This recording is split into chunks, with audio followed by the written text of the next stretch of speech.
Welcome, everybody, to the Built-in Buffalo live post-game show. This is the Bills versus Broncos AFC Super Wildcard post-game show right here on the Redzone Report.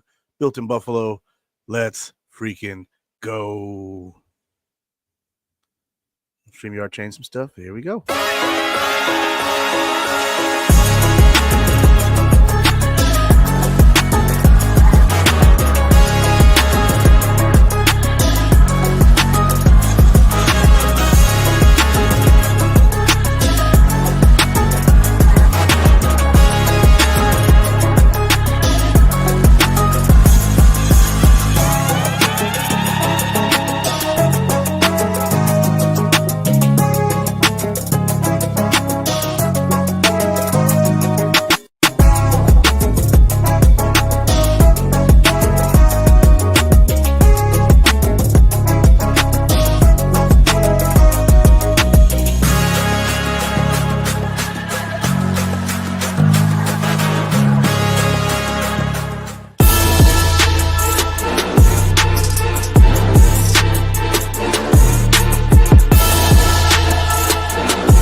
Welcome, everybody. This is the Redzone Report post-game show right here on Built-in Buffalo.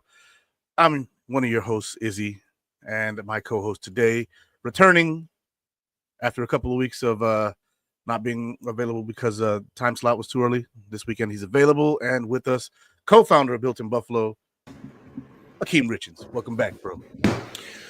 And it's good to be back. It's good to be back. Rich, Akeem Richards. We are Built in Buffalo. If you don't know us by now, ladies and gentlemen, please get to know us. The Buffalo Bills defeat the Denver Broncos by the score of 31-7. And it's great to have another playoff victory, Izzy. And I'm going to celebrate this victory today and move on. But right now, I feel great. A big win for our Buffalo Bills. How you feeling? I feel great too. After that first quarter, you and I were talking before. I was a little nervous, 7-3 at the end of the first quarter. Buffalo got their wits about them and did not allow another score throughout the rest of the game, and then put up 31 unanswered points to put away the Denver Broncos.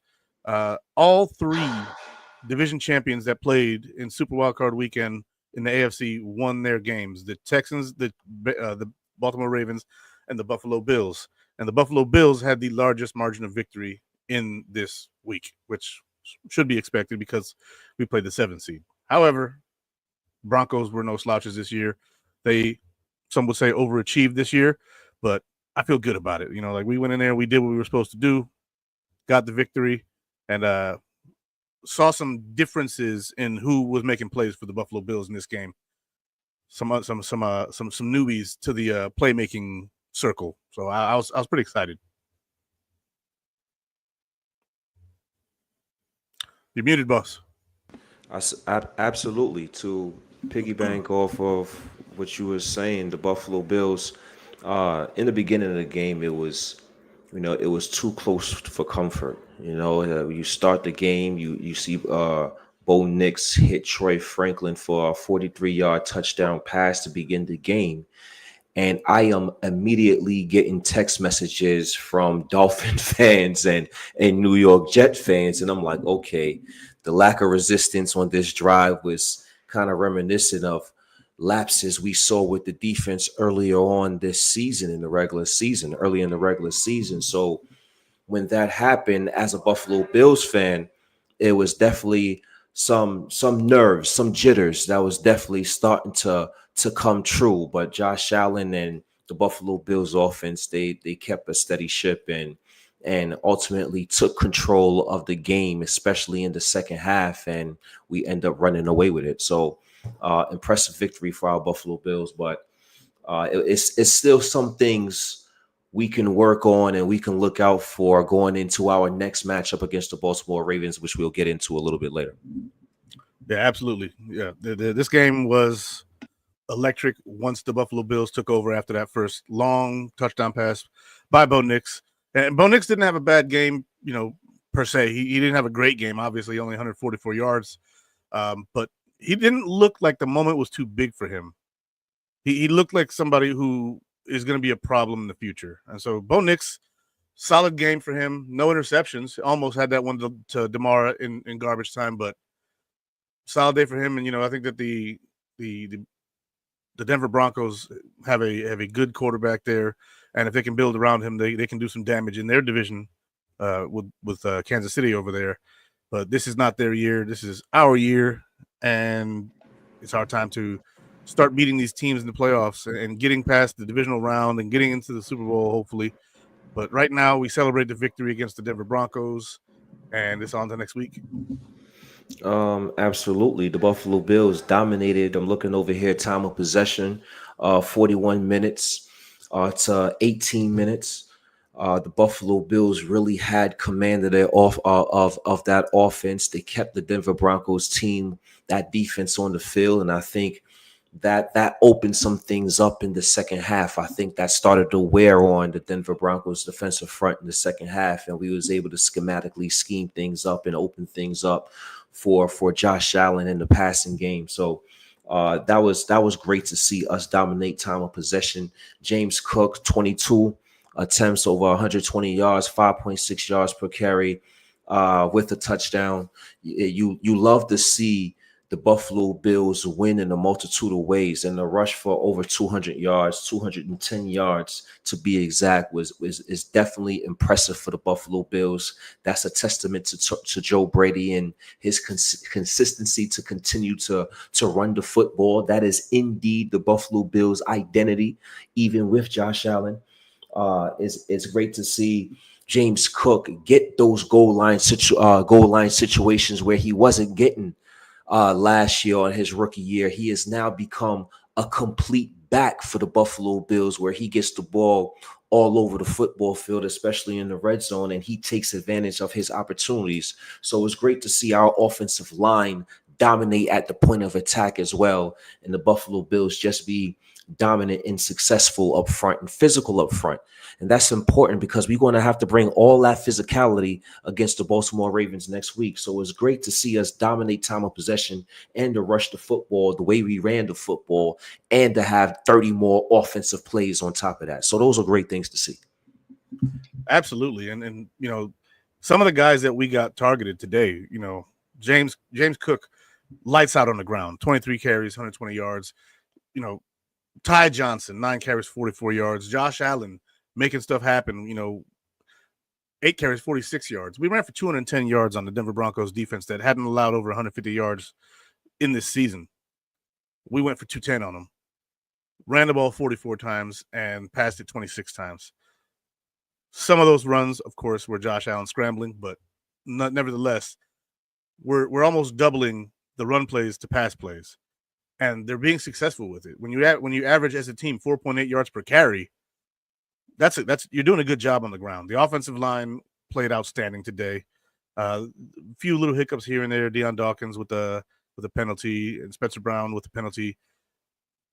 2 penalties on the O-line. I can live with that, especially when you go out there and you beat them like a Cherokee drum out there. So that's exactly what they did. Nick Bonito was silenced today, and he, I believe, led the league in sacks. So when you can go out there against a defense that is known for sacking the quarterback and prevent them from doing that to your quarterback most of the game, I'd say you had an outstanding day. The O-line was wonderful today. And I agree with all that. I do. I believe that the O-line was indeed very good today. The only thing I would have some pushback off of is possibly the play calling of Joe Brady in the red zone. I think there were certain situations where he was a little conservative one too many times, and I think Tony Romo was right in a certain instance where he said he want the ball and Josh Allen to get him more opportunities with the ball in his hands in those red zone areas, and I agree with that. So I think we was a little conservative at times, but overall, I believe it was a good day. This is the playoffs. I think the windows aren't going to be the same as you advance further in the playoffs. The teams get better, and those passing windows may get smaller. And I think we had some difficulties in the first half in passing lanes and passing windows with guys getting open, and Josh Allen holding on to the ball a little bit longer than he probably would have liked. So I believe there are definitely opportunities within the offense to be had and to get better when we go up against the Baltimore Ravens. But overall, impressive numbers throughout the day. Yeah, for sure. I think that the windows do get tighter in the playoffs. And Josh, later in this game, was able to find a lot of those tight windows. That pass to freaking Ty Johnson in the back of the end zone. Mm-hmm. How Ty's foot doesn't touch out of bounds is beyond me. The fact that he was able to catch that ball. And then the sideline throw he had, I forget who caught it. Anyway, Shakir. There was a screen of Shakir, and Benito's hand just barely missed it. Like, those windows get tighter in the playoffs. They just absolutely. You have better players because you have better teams, and those guys are going to get closer and closer to forcing mistakes. And the Bills avoided most of that today. Granted, he did have to hold the ball a little bit longer, but now the Bills, as my man Anthony Padilla said in the comments, 9-0 at home this season now. The Buffalo Bills have the ultimate home field advantage this year. And I'm here for it, man. I'm here for what this team is doing. Our guy Curtis Samuel getting involved, leading the team in receiving yards today. That 55-yard touchdown where he toasted Patrick Surtain, which no one expected. I think that this team is starting to use the other weapons who are less expected, and you have to do that in the playoffs. You got to count on your depth because teams are going to key in on the guys who are doing the most damage during the regular season. They're going to try and take those guys away. Even on our team where we don't really have a superstar number one wide receiver, you didn't see almost anything from Amari Cooper. Surtain was basically blanketing him all day, and in the moment he doesn't see Cooper and he sees Curtis Samuel, he gets burnt. We need our guys that are further down the depth chart to come through like that, and so this was a good example of that happening. As much as I want Josh Allen to win the MVP and I want to spin the narrative, I believe that there are certain people within the Buffalo Bills offense that we have to call stars. Deion Dawkins on the offensive line on the Buffalo Bills. It's not a sexy position, I get it, but Deion Dawkins is a star for the Buffalo Bills. He is a known name throughout the NFL. James Cook, we have to start realizing, and I even had discussions. Me and DM3 would go back and forth and talk about what type of back is he. Is James Cook just a good running back, or is he a special running back? Well, guess what? The way he's playing this season, the way he's able to be in the game on three downs in the goal line, the way he could affect the passing game, his explosiveness, his vision, his opportunities that he makes the most of without negative plays. We used to harp on drop balls from James Cook, and how can James Cook elevate himself and propel himself to another tier in the running back league, in the running back pecking order? And he did so this season by getting the touchdowns that he's been getting, by eclipsing 1,000 yards and being a guy that you can trust in big moments. And James Cook has become that consistent guy. He is a star in this NFL, and James Cook has came out to perform in this playoff, starting with the Denver Broncos. So as much as I love Josh Allen, he does have some stars around him. The contact balance of Khalil Shakir was once again on display. Quiet game, nothing crazy, 6 receptions, 61 yards, but the attributes he brings to the offense is something that cannot be ignored. I'm pretty sure if NFL players are going around the league and guys bring up Khalil Shakir right now, they're like, oh, how is that guy kid from Buffalo? They got to be like, yo, that kid, he's an underrated player. That kid can play. And I think that is becoming known throughout the NFL as well. So the Buffalo Bills absolutely have talent around the NFL, and now we got to hope that this talent can propel us to that next level. You said Curtis Samuel today. He was able to come in and have a great game and perform. That what we seen on the 55-yard touchdown from Curtis Samuel is what we was hoping to see throughout the course of the season for the Buffalo Bills. That is the reason he got signed, because with the ball in his hands, he's a yards after catch player as well. And that was on full display on that 55-yard touchdown pass. So it's great to see once again a multitude of guys, 8 different players on the receiving end get involved in the passing offense. Absolutely, yeah.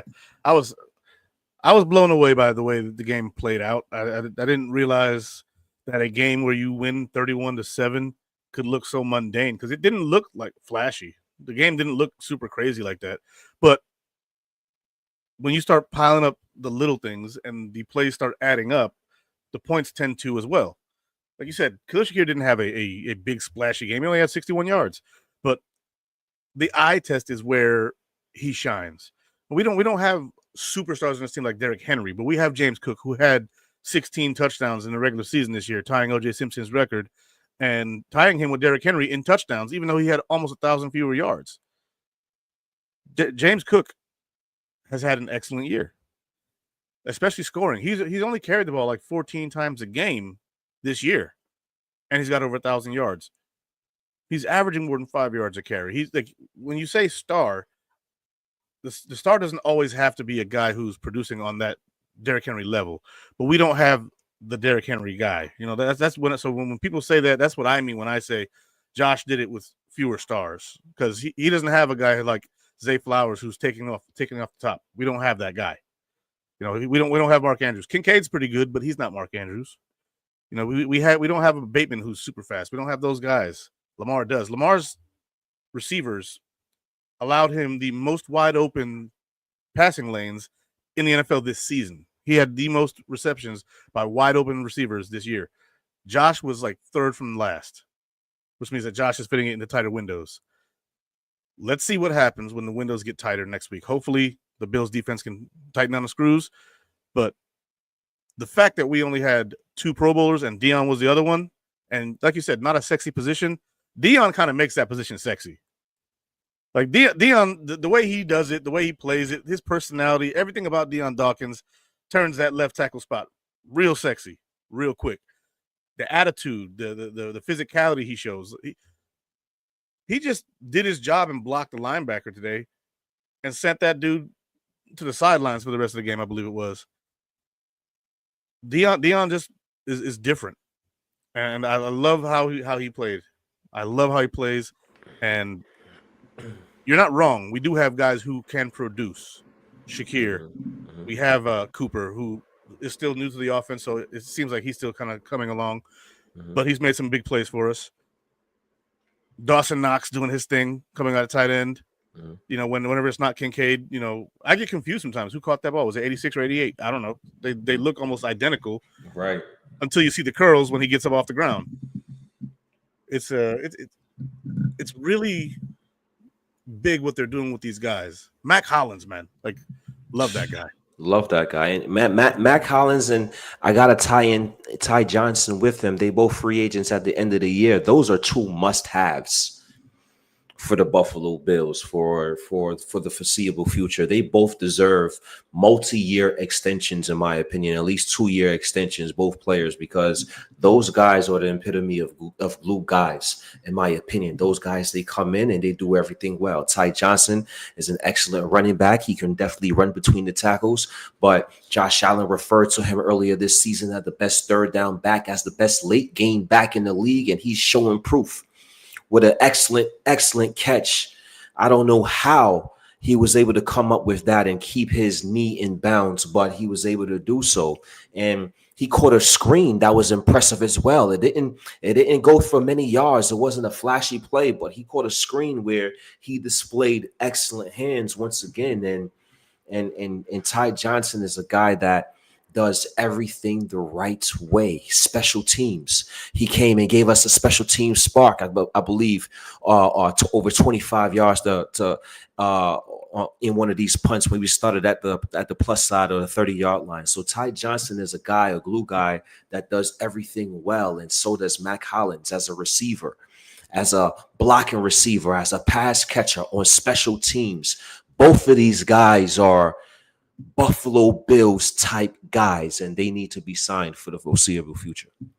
Yeah, I saw your post earlier where you said Mac Hollins, you know, whatever he's worth, pay him double. I saw that post on Facebook. And I didn't disagree. You know, like if he's worth $3 million, you know, Give him 6 a year. Give him Bring him 6. back Yeah. for 2-3 more years. He's 30, I think. Mm-hmm. But 2 years. the way he plays, his age isn't really going to be much of a factor. He's mainly a blocker, and then he gets open in a very sneaky way. He's not a guy who's a superb route runner. He's not a guy who's super fast anyway. He's a guy who you basically use almost like an offline tight end. And at times, they line him up in line at tight end. Like he's a hybrid wide receiver tight end type player. He's 230 pounds. He's perfectly capable of playing, 3 to 5 more years of quality ball, at least at the level he's playing at, which is not superstar. But what he does is such a contribution to the team that, yeah, he's worth bringing back. I like I said, I love that guy. I know you do. And at the beginning of the year, it was like, why is this guy getting so much time on the field? And as the year went on, we've seen this is why. He led the team in touchdowns this year. Like, he just makes himself available. And then he is one of the most selfless players I've ever seen on this team. Since McDermott's been here, he is super selfless. You need that guy. And he's hilarious. He's freaking hilarious. Yeah, he's a locker room fit on and off the football field for the Buffalo Bills. So, two incredible players. We hope can continue to play well as the playoffs continue for our Buffalo Bills. Izzy A. Rich, our Buffalo Bills once again defeat the Denver Broncos by the score of 31-7. And if anybody is now tuning in, we appreciate you for tuning in.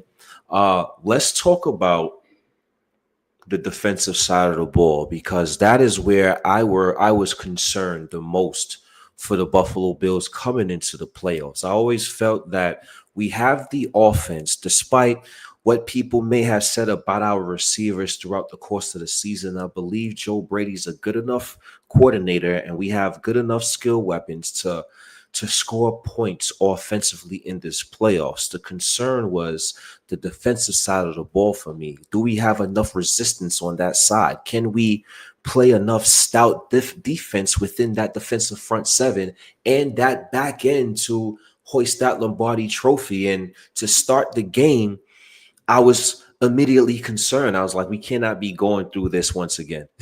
This cannot be happening. We cannot have Bo Nix, that I was impressed with, but he's still a rookie at the end of the day, come into our hostile environment and put up a performance like this to start the game. It cannot happen.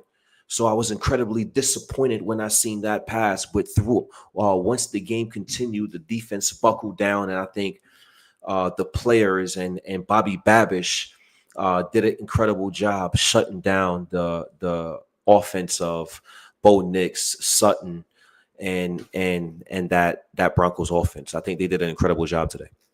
Thoughts? I agree totally. They only allowed 145 passing yards and 79 rushing yards. They allowed less than 230 total yards of offense by them. Mm-hmm. That it was a masterclass after that first play, especially being that 44-yard touchdown was the first drive, right? So a lot of their yardage came in that first drive. After that, they got shut down. You said they buckled down. I say they tightened down the screws. So as soon as they saw where they were going and what their game plan was, they just slowly but surely tightened down them screws to make sure they weren't going to get outside that box. A few plays they did get close, but then, they just tightened the screws down again and figured out exactly where they wanted to go. And with the rookie QB, like you said, even though he has a lot of college experience, he played 6 years in college. He played, I think, was it 4 at Auburn and 2 at Oregon. Like he's 24, 25 years old.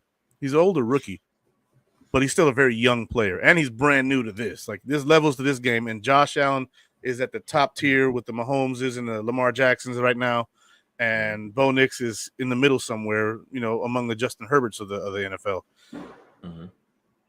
He had an outstanding season. Now, I want to ask this question, veer off a little bit, then we're going to get back on track and discuss the defense. But I want to ask this question. There has been a lot of comparisons to Josh Allen since Josh Allen, right? I believe they tried to. Daniel Jones plays like Josh Allen, and Trey Lance plays like Josh Allen, and the reality is none of those players were Josh Allen, should be compared to Josh Allen or even close to Josh Allen. But when I see this guy, Bo Nix, and he's not as big, but when I see this guy, Bo Nix, plays and his arm, he's older too, like you said, but his arm, he can make all the throws. He has toughness. He has that deceptive speed where he can get out the pocket and make plays with his legs. And he has that moxie. He has that. When players talk about Josh being the biggest trash talker in the league, that's part of his moxie. And I see the similar moxie that Josh Allen has in comparison or similar to Bo Nix. So I believe as much as the media tried to compare all these guys to Josh Allen, I believe Bo Nix is the closest. He still has a long way to go. He had a great season, but it's only 1 year. We're going to see what happens next year. CJ Stroud was,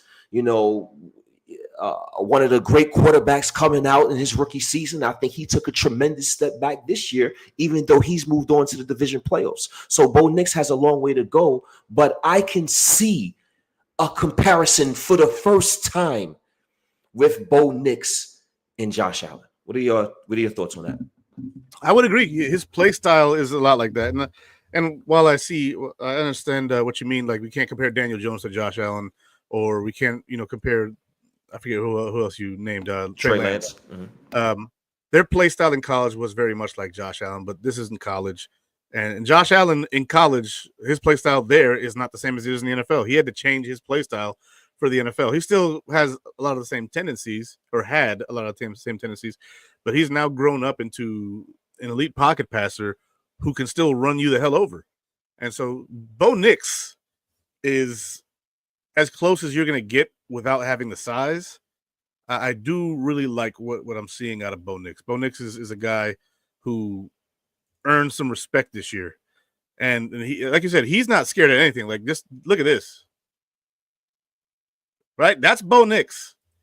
He's not to be trifled with. Clearly, he does not care if you're a defensive end, if you're a linebacker, whatever. Get in his face if you want to. That's how he's looking back at you. He's hungry. He's not some little pansy ass quarterback from college who's coming in here to try and be someone's stepping stool. He's here to try and win his Broncos a Super Bowl.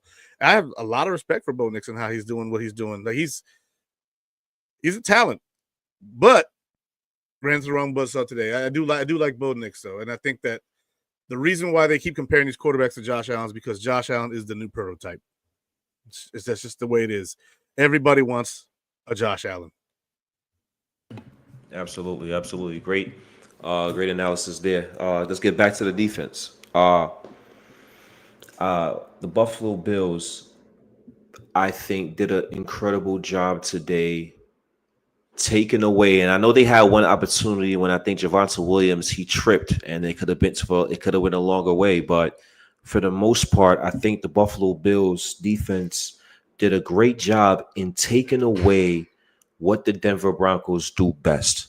Now, Sutton was getting open on some man-to-man, routes against Christian Benford, but overall, the Denver Broncos, they like to open up their offense through the screen game. Right? Whether that's wide receiver screen, whether that's running back screen, the screen game is a big part of that Denver Broncos offense. And I was concerned coming into this game because the Buffalo Bills defense don't necessarily defend screens well. And this game, I think they did an incredible job honing in what the identity and what some of the better things the Broncos offense does best, and being able to take that away. And that was the screen game. And I think that is a major reason why the defense was able to keep them off the board, and the offense was ultimately able to run off 31 unanswered points. So what do you think about the defense ability to take away something an offense has been doing best all season long? I think the defense has gotten a little bit better later on. They had those two games where we allowed 40 plus against the Rams and the Lions. Since then, they've tightened down the screws pretty good. We've played some sorry teams thereafter, but the Bills defense, I think, has been having their issues with the injuries. Matt Milano just coming back and not looking like Matt Milano until recently. You got guys like Dorian Williams who has played well this year, but in coverage, kind of a liability. Injuries to the safeties. You had DeMar Hamlin out. We had Taylor Rapp out for a little while. Like the defense has been the side of the ball this year that has really been struggling, and the defense appears to be whole now, which it's a blessing that they're whole in playoffs. Today is a prime example. Like that Denver Broncos offense has been cooking pretty decently. Didn't hear a thing about Cortland Sutton today. Took away Cortland Sutton. Didn't hear a thing about their running game really today. The Bills just did on defense what they were supposed to. They played sound complementary football on defense, and it just turned out that in the playoffs, the Buffalo Bills perform better. And you're not going to get them out of there in the wild card round because we're going to be division champions. And as long as we're division champions, we're playing at our house. And if we're playing at our house, they get the energy from the fans. Also, for some reason, they play good in Kansas City in the playoffs. I don't get it. But, that game usually those two teams bring out the best in each other in the playoffs. They've gotten the better of us each time, but I think that this year we have a better shot. But the defense playing as well as they have been today, they only got 2 sacks, but they had a lot of pressure on Bo Nix. And Bo Nix, like you mentioned earlier with the whole Josh Allen effect, he was able to spin out and away from Von Miller, who absolutely destroyed the tackle he was up against with an inside spin move. And then Bo Nix is like, oh, your quarterback's not the only one with wheels. I got him too. And he got up out of there. So there was a lot of times where the Bills' defensive players were beating their man, but Bo Nix was able to kind of escape and do his thing. So I think the defense is playing outstanding. And as outstanding as the defense is playing or did play today, I think you said something right there about Bo Nix that causes me a great concern going into the immediate future playing the Baltimore Ravens and Lamar Jackson. We're going to have to tighten up on those lanes for the quarterback. We're going to have to maintain our gaps. Everybody has to do their 111 and maintain their gap integrity and be in those gaps and get ready for the cutback when need be, because it's going to be a different animal in Lamar Jackson than Bo Nix. And Bo Nix was able to, when the pocket collapsed, he was able to escape and make some things happen. We cannot let that happen against a guy like Lamar Jackson, because it will happen in a more impactful fashion. Spectacular fashion. If he gets those same opportunities Bo Nix had in this game. So I think that's going to be an area of discussion for the Buffalo Bills staff and their defense going into next week. And hopefully we have the necessary guys out there. I know we're, talking about the Denver Broncos victory and the Baltimore Ravens at the same time, but we got to bring our big boy drawers on next week. We got to bring out physical players. We're going to bring out athletes. In my opinion, I think Dorian Williams should play next week. I think Cole Bishop, I think he should play next week. Yeah. I think that, Kyer Elam, I don't know. Cam Lewis is he okay? Did he come back?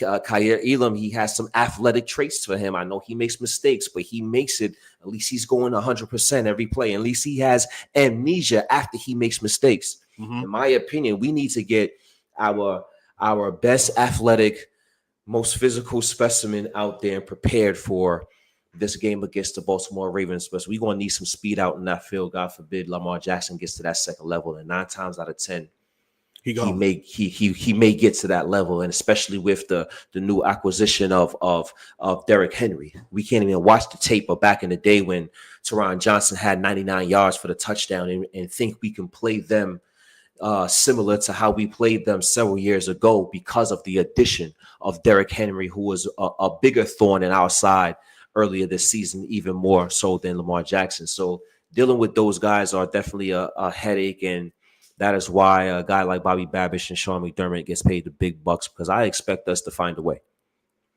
Yeah, The game plan for the Ravens is going to be way different than it is for the Broncos. The Broncos, I don't think that the Bills really planned as much for Bo Nix to run because he's not Lamar Jackson. And he's starting to show that he has more of that Josh Allen in him than previously thought. But when you're playing Lamar Jackson, you got to plan for that run. You got to plan for Derrick Henry. You got to plan for Lamar running the ball too. And the tough thing about that is they have a Mark Andrews. They have a Rashad Bateman. They should be getting Zay Flowers back. So they have speed. So like you said, we got to get some speed out there. Luckily, we have corners with some speed, like Kyer Elam, like Christian Benford. They both have speed to them. Christian Benford's a 4.4 guy. Kyer Elam's a 4.3 guy. Like, we have speed. We just have to implement it. Cole Bishop's another is the fastest safety on his team with his 4.42 speed. He needs to be in the game plan. I agree. Same thing with Dorian Williams. You need to put these guys in the game plan. When they go out there with a big box, you put your Matt Milano on Mark Andrews, or you put Terrell Bernard on Mark Andrews, and you let Matt Milano and you let Dorian Williams take the underneath stuff away. Matt Milano's a specialist at that. And Dorian Williams, even though the guy might catch the ball, he's making the tackle. He's money when it comes to tackling. And then with the inside runs, Dorian Williams is money there too. I really like what I've seen from him this year when it comes to stopping the run and getting to the flats to stop players from accelerating and getting the ball downfield on the sidelines. But having a healthy defense should be a game changer this week coming up. But we'll see, because the Ravens they're not the Broncos, and the Ravens ain't no joke, and they want it just as bad as we do. Yeah, I firmly believe that this can be, this is a big opportunity for our Buffalo Bills. This is the moment where, if we're thinking about hoisting the Lombardi Trophy, I think it goes through these guys. Mm-hmm. Even more so than the Chiefs. I think this is the game where, if we can find a way to win, if the Buffalo Bills can find a way to get through the Baltimore Ravens, I really like our chances to do something in this playoffs, So we lost. This has been our stop the last couple of seasons, right? The divisional game we lost three years in a row. 3 years in a row. The division has been the stop. When are we going to get over that hump now? It's that talk of the Buffalo Bills being that overlooked team and being third in the AFC East. All that is fine and dandy in the regular season. We proved guys wrong in the regular season, but now we're here, and we're here for a reason. And since we are here, what are we going to do while we're here, right? And that's the goal now. The goal is whatever the naysayers may have said throughout the course of the season, whatever they think we lack, or however our defense is. This is the team that has a real shot right here, right now, to do some damage and hoist that Lombardi Trophy. So I'm gonna expect first and foremost the guys to get healthy. I know there's been some bang ups. I wasn't thrilled with that throw from Josh Allen to Ray Davis. I blame majority of that injury of what happened to Ray Davis. I gotta call a spade a spade. I love Josh Allen to death. I blame majority of that on Josh Allen. If he would have put the ball in his hands, a more accurate pass, not only would he have caught it, he would have had time to make a move to avoid something like that. Now you're going to put the player that did it at fault. He definitely has a percentage, but Josh Allen just let him way too far. That's unfortunate. We'll see what happens there, right? Is how is Ray Davis going to respond from 1 week to the next? And if he cannot go, that means there's going to be more significant time for Ty Johnson, and we're going to have to elevate a running back for this game.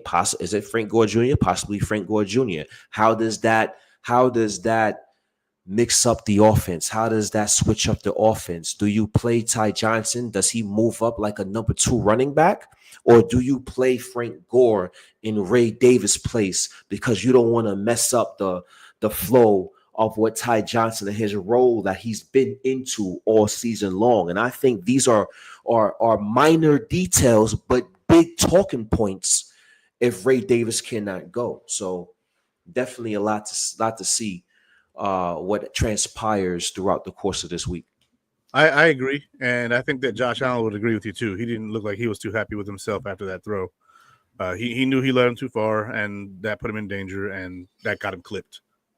The part I don't agree with as much is does Ty Johnson become the number 2 running back? I think he already is the number 2 running back on this team right now. Mm-hmm. I think that the touches he's seeing and the amount of receptions he's getting, to me, it screams that he is the number 2 guy. Mm-hmm. Ray Davis is basically spelling James Cook on James Cook type plays, but Ty Johnson seems to be somebody that they're actually game planning into, the scheme. Mm-hmm. Yeah. Whereas Ray Davis he's taking snaps in design runs for him. Breather snaps. Breather type snaps. Mm-hmm. Exactly. So I think that Ty Johnson is actually part of the game plan, whereas Ray Davis is a spellback. I like that. Also, if you're going to elevate somebody from the practice squad, I'd say that Frank Gore Jr. is the one who's most like Ray Davis. He's a guy who's going to power the ball right up the middle. He's not flashy. He's a one-cut dude. Mm-hmm. He's not that fast like Ray Davis, not that fast. Mm-hmm. But they use their power to pull through whoever's in front of them. I see a lot of that in Frank Gore Jr. Do I think he's as good as Ray Davis? No, but he's the one who's going to play that style. And so if that's what you want, you elevate him. Very unfortunate to see Ray Davis get hurt though. Like that hurt my heart. Young man going through what he went through in his whole life, getting here, and then that happens. And it happens to any football player. It's just the risk you take when you take this job.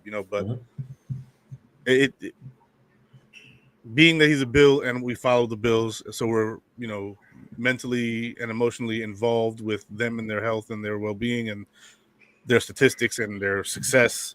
Like, we're emotionally involved in that, so it hits a little closer to home when it's one of our guys, obviously. Mm-hmm. But I think that Ray Davis is the RB3 on his team at this moment, and I think going forward he will get more responsibilities. But this is rookie year, and we all know Sean McDermott doesn't put a lot on the backs of rookies.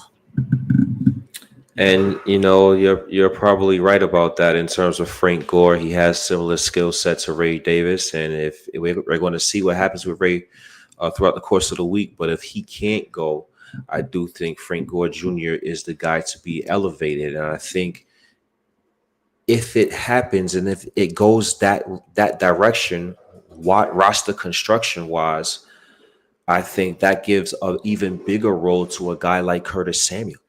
Because he is a guy that is a multi-dimensional player, and he can line up in the backfield and take some running back snaps if need be. And I think because of the situation at hand, I think next week I would not be surprised if Curtis Samuel start lining up in the backfield just to give a look, just to start giving that look, and just to mix up the offensive scheme and start being more of an important piece because of Ray Davis might be missed. So we'll see what happened with Curtis Samuel, but I think his role may get increased. I agree with that too. Yeah, Curtis Samuel used to play running back. He was a running back. He's was it 5'11", 200 pounds, so he's right around the same size as a Frank Gore Jr. Obviously, he's faster. He obviously plays wide receiver, so he has the receiver skill set. But he has played running back, and he's had quite a bit of yards per carry when he was in Carolina. I think there was a year where he had 5 yards a carry. He had like 40 rushes and like 200 yards. Ray Davis or Curtis Samuel is a guy who can play a supplementary role at running back if you need him to. Like if something happens to a Ty Johnson, God forbid, or something happens to a Frank Gore Jr. who elevate, or to James Cook. You got a guy in Curtis Samuel who can go back there and play some running back. We also took a look at KJ Hamler at running back a little bit in the preseason. I don't know if you remember that, but he's a guy you could always elevate if you want, just like a receiving back type guy. He is a receiver, so I'm not implying that he's a running back or would replace him. But if you elevated him, he's a guy who you have seen take snaps at running back and has some vision there and is capable of running the ball if you needed. I can see it. I rather the elevation of Frank Gore Jr. But we'll definitely see what happens there. With this matchup between the Buffalo Bills and the Baltimore Ravens, in my opinion, now I know things are set up a certain way and tallied a certain way, and you don't take regular season performances into the postseason. But Josh Allen and Lamar Jackson, there has been an ongoing discussion throughout the course of the last month of who should win MVP between the two quarterbacks. And now that these two teams are on a direct collision course facing each other next week, why don't we just say, you know what? Whoever outperforms and outduels the other is the NFL MVP. What are your thoughts about the MVP race? And do you take this playoff game, this playoff performance in terms of who winning into account in terms of who is the better player? This is the playoffs, baby. It is the playoffs. This is the playoffs, baby. This is where stars are supposed to be born. Yeah, right. Well, Josh Allen's star has been born for a while now. Absolutely. In the playoffs, Josh is the best quarterback there's been. Like statistically, he's been let down by the defense quite a few times. So we need to keep it going. But Josh Allen is, to me, the better player than Lamar Jackson. Career-wise, way more touchdowns. And then if you look at this playoff game, he played damn near a perfect game. So he played cut you off right quick. The narrative of Lamar Jackson having to perform and not performing in the playoffs, that narrative that I'm pretty sure he's been hearing for some time now. Mm-hmm. Are you concerned that the time that he probably has to get over the hump is through us? Because at some point, you're a 2-time, possible 3-time MVP. Some point you're gonna reach that plateau. Do you have any concerns that plateau could be this season, or do you have that confidence that, you know what, my guy Josh Allen is the best player on the planet? He's going to find a way to get it done. He's been playing and performing in the playoffs all this time, and I don't continue to think that would stop now. Do you have that much trust in our guy Josh Allen? I do. I think Josh Allen is the best quarterback in the league this year. His numbers may not be as high as they usually have been. He's usually throwing for more than 4,000 yards. He didn't have to. Like Josh Allen's played 10 quarters less football than Lamar Jackson this year because the blowouts were so bad that we just sat him and Trubisky went in. Lamar hasn't had that luxury. Lamar didn't have the luxury of being able to sit out week 18. He had to play that game because that was for the division. And so if they lost that game and the Steelers won, this game would have been reversed. The Steelers would have been at home. Or the Steelers would have gone, or the Ravens would have gone and played the Texans, and they'd had to go a different route. But when you boil it down, like in the playoffs, Lamar's won a couple of playoff games. He's in the wildcard round. He's pretty good. It's when he gets to the divisional round, and in last year's case, the AFC Championship game, because he had the first overall bye and saw the easiest team in the playoffs remaining, smoked them, and then saw the Chiefs. As soon as they saw one of the elite teams, they crumbled. They got smashed. And so this is, to me, where Lamar is going to have to put the rubber to the road. He's going to have to be able to apply what he's learned in the playoffs. Can he? Maybe. But last week he played pretty well against the Steelers, but they're familiar opponents. You know, he knows what they do. They know what he does, but he's got Derrick Henry. So you go ahead and stop. You can try and stop somebody who has a bazooka if you want to, but you're probably not going to be successful. Whereas when you come to Buffalo, it's not as familiar of a team. They don't see us as often. And then in the playoffs, we usually put in that work, and they usually get worked. And so I'm not really that concerned. Josh Allen, to me, is the MVP. To me, he won it in like week 16, week 17, when he had the opportunity to sit the last game of the season because he already locked up the 2 seed. He wasn't playing for a division championship. He won the division championship in like week 11. Like he put that away already. Granted, the AFC North is tougher. Josh won the games he was supposed to win, and then he beat the Chiefs, and then he beat the Lions. Josh Allen, to me, is the MVP. It's clear cut. And I know some people will say, well, Lamar has got more touchdowns. Well, Josh Allen had 15 more touchdowns last year than Lamar did, and Lamar still won the MVP. And we were the 3rd seed, and they were the 1 seed. Or we were the 2 seed, they were the 1 seed. This year we're the 2 seed, they're the 3 seed. So like we've just flipped places. You know, they were 1 seed ahead of us. Now we're 1 seed ahead of them. The 15 touchdown difference wasn't enough to give Josh the MVP last year. So why would a 4 touchdown lead give Lamar the MVP this year? I don't see it. Plus, they lost to the Raiders, and he played like crap in that game with a 46 QBR in that game. As you see, I've done my research. And they lost to the Browns in that one game. They beat them the second time, but you still lost to them the first time. You let the Browns beat you. You let Jameis Winston go out there and beat you. Bills didn't lose to the, Pats in a game where it mattered. We sat our starters. We didn't lose to the Jets. We didn't lose to the Dolphins. We didn't lose to some bums. They lost to bums twice. Bottom feeder team.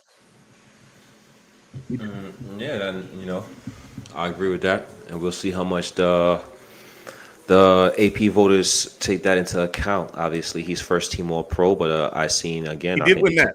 Yeah, he should have got that. The first team All Pro, I think he did. That was legit because he had the best stats for all quarterbacks. So, first team All Pro, I agree. He earned first team All Pro. Once again, the Buffalo Bills defeat the Denver Broncos by the score of 31-7. I'm a Rich Hakeem Richards. If you don't know me by now, please get to know me. I'm here, my brother, that freaking Puerto Rican. Izzy is in the building. Any questions? I know we didn't take too much comments. Any questions before we get out of here? Any questions about this game, about the Baltimore Ravens, about players, about coaches, about schematics? Any questions from the 505 people currently watching our vidcast right now? We appreciate everybody in tune to the Redzone Report, the Built in Buffalo post-game show. Any questions for us before we get out of here? Izzy, how you feeling overall? Think we touched all the topics? You think we hit everything before? Yeah, we basically did. We talked about the AFC and how all the division champs won, and we talked about the stats in this game thoroughly. We talked about our next opponent and the path to get to the Super Bowl. I think we all know, or are at least very confident, that the path for the Buffalo Bills is beat the Broncos, beat the Ravens, beat the Chiefs. Unless the Texans want to do us a favor and take out the Chiefs and then see us in Buffalo the week after if we beat the Ravens. The one thing we didn't really talk about much is that this is a home game this time as well for the Buffalo Bills against the Baltimore Ravens. The Ravens are coming to our house. We ain't losing this house this year yet, and I don't see it happening. We've only lost 3 games, and they were all away. I don't see it. I see that trend continuing. Do I see us beat them 31-7? Absolutely not. This is going to be a knockdown, drag out, heavyweight fight. I think the Bills will probably win this game like 27-24, 27-21, something like that. It should be closer. But yeah, the only thing we didn't really mention was the home field advantage for the Buffalo Bills. Yeah, I think that's going to be, the Buffalo Bills, our fan base. We have the best fan base in the NFL, and I think that's going to definitely play a factor in this game, and we're going to need it. And we're just overall, we're just going to need other guys to step up. We're just going to need other guys to step up. James Cook is going to have to play like he's been playing, throughout the course of the season. He's going to have to give us that run or that Russian identity. Ty Johnson's going to have to show up. I'm thinking this is the game where Amari Cooper shows up against the Baltimore Ravens. We're going to need our players, our big time players, to make these big time plays, and it starts against the Ravens. And I think we're capable. We had some injuries. I believe we was missing Terrell Bernard and Ty Johnson that first time around against the Baltimore Ravens. Taron Johnson, Terrell Bernard, Matt Milano. Matt Milano, so I think, those guys in the game this time around, I think that helps. I think that helps a lot. So we're going to see how this game unfolds. We're going to be talking about it a lot throughout our Built in Buffalo brand throughout the course of the week. And we're just going to get prepared and we're going to get ready. And I have the utmost confidence in Sean McDermott, Joe Brady, Bobby Babish, and our coaching staff to prepare these players in times like this. We've been here. We know what it's like. We know what it feels like. I expect us to properly be prepared for this game, and I expect our players to execute and win this ball game. It's going to be a fun week discussing this matchup. Absolutely is. And looking at the weather for that game, not a big chance of snow, but it's going to be windy. It's going to be windy, and I'm taking Josh Allen's arm in the wind over Lamar's any day of the week. Lamar's got a good arm, but he doesn't have a live arm like Josh. Josh can cut through that wind. So if the wind is what it says it's going to be, which is around 12 miles per hour, that could be a factor as well. The weather is also always potentially a factor in Buffalo, so we'll see what happens. I agree with that. But the first game, the Baltimore Ravens ran for 271 yards, almost 300 yards against the Buffalo Bills. So and 199 was Derek. And so as much as the win can be a factor, we have to be able to make them more of a one-dimensional team to make that become a discussion, right? So we have our work cut out for us as a defensive unit. You know, they're rushing for 300 yards. It can't happen. They try to do it again last night against the Pittsburgh Steelers, running for almost 300 yards once again. So, you know, this is a very, very a physical, tough rushing attack that's coming into Highmark Stadium, and we just got to have our big boys drawers on and be ready to play this game. Absolutely, yeah. Again, I expect to see more 4-3s out there than 4-2-5s. You know, especially if they're running big personnel. I expect to see Dorian come on the field and Taron step off the field. No offense to Taron, I usually don't want to see him come off the field, but I need somebody who can tackle Derrick Henry. We'll see what happens. Yes, sir. Take us home, Izzy. All right.